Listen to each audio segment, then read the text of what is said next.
he is on Skype. Thank you for coming back to us. Now, Venezuela is facing something that people are afraid could become a humanitarian crisis, as it were. Now, will sanctions work? Because demonstrations so far have failed.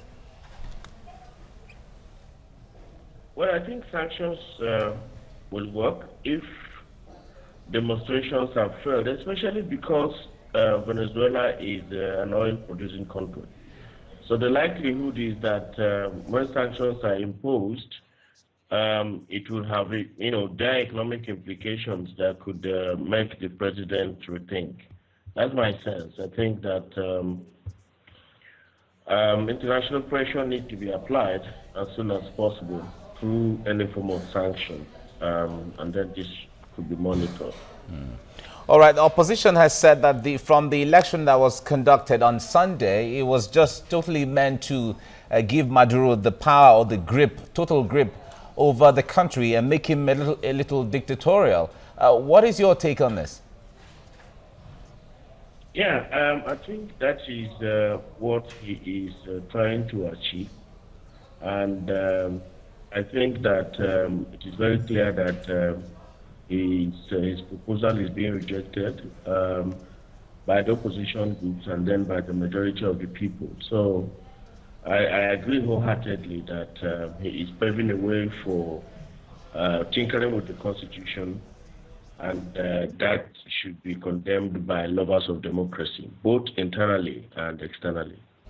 Can we say Nicolas Maduro is even a victim of the whole situation at this time, knowing that his political godfather, Hugo Chavez, fixed prices for almost every item sold in the country, though they were even importing. And now that the country is going through this economic downturn, people cannot afford anything.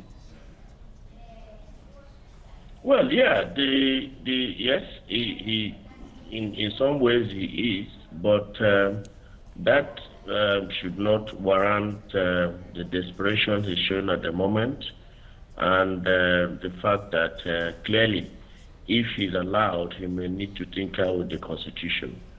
That's where I think that that action needs to be condemned by lovers of democracy, because what it means is that generally, globally, some of these actions are the actions that trigger lack of interest.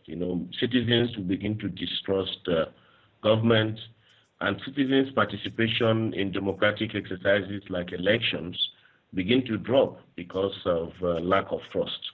So I think that this is something that needs to be discouraged, and by whatever means possible, including sanctions, I think that he should be stopped, especially because it will begin to close the space, for democratic participation, generate distrust among citizens, and then, so that the democratic exercises like election, participation in those exercises will reduce because of the lack of trust of citizens on their politicians.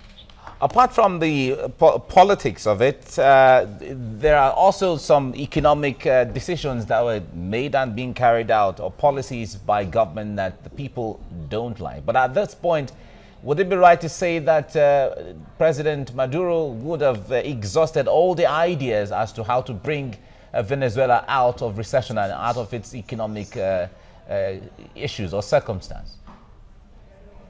Well, I think that part of the reasons why, it is difficult not to relate the political with the economic.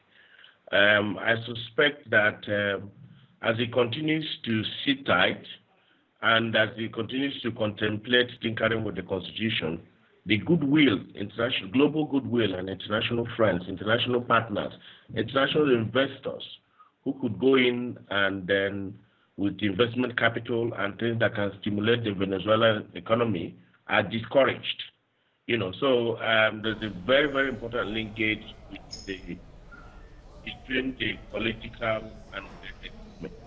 I think that by opening the democratic space, virtually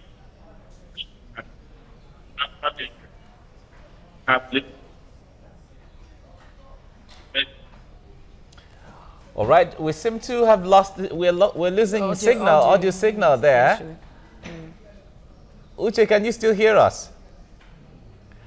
Okay. The network is bad. I guess the network, the signals are really poor there. We couldn't, but we All thank right, Dr. I think you can hear us now. Let's quickly ask you one more question before we let you go.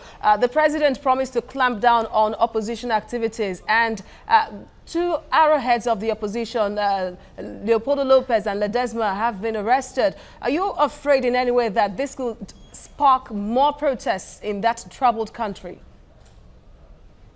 Yes, the last time I checked, one of the opposition leaders has been killed. Is he a youth leader or something? Yes, I think that this is a tiger by the tail.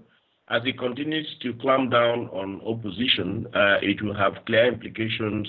The riots will continue.